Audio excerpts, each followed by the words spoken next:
Hello बच्चों, let's read this question. Question says for the reaction 2H2 plus 2NO gives out N2 plus 2H2O. The following mechanism has been suggested.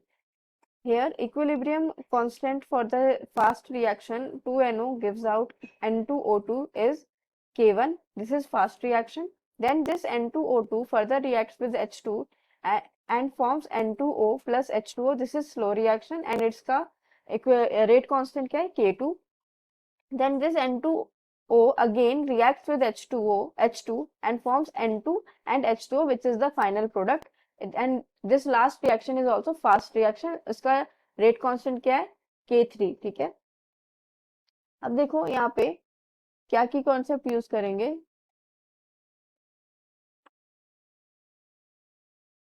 Rate of reaction और rate law expression.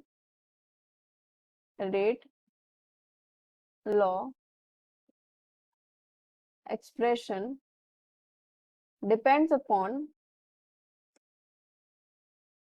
slow step, because slow step is the rate determining step. Because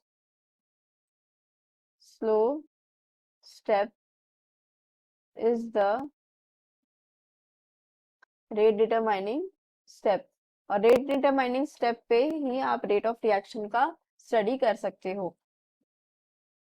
सो यहाँ पे equilibrium constant वाला reaction लिखो पहले तो. N2NO gives out N2O2 and it is the equilibrium reaction whose equilibrium constant is K1. तो यहाँ से K1 क्या आ जाएगा, N2O2 concentration, that is product concentration divided by reactant concentration to the power its stoichiometric coefficient. ऐसे ही लिखते हैं equilibrium constant, तो हमने यहाँ पे लिख दिया. अब स्लो स्टेप कौन से है, N2O2 plus H2 gives out N2O plus H2O और इसका रेट कांस्टेंट K1 है, राइट. तो ये इसके लिए रेट कैसे लिखेंगे, रेट हो जाएगा rate constant K1, sorry K2 है rate constant K2, concentration of reactant that is N2O2 into H2. ये आ गया. अब देखो जो मेन रिएक्शन है ना आपकी, वो क्या है, मेन रिएक्शन है आपकी 2H2 plus 2NO gives out N2 plus 2H2O. यानी रिएक्टेंट में आपका क्या है, H2 और NO है. ठीक है, तो हमारा जो रेट लॉ एक्सप्रेशन लिखेंगे वो भी H2 और NO के टर्म्स में ही आना चाहिए. बट यहाँ तो क्या है, N2O2 है, तो इसलिए N2O2 की वैल्यू हम इस इक्विलिब्रियम कांस्टेंट से निकाल लेंगे. तो हमारा N2O2 कंसंट्रेशन आ जाएगा K1 NO का होल स्क्वायर, ये आ जाएगा.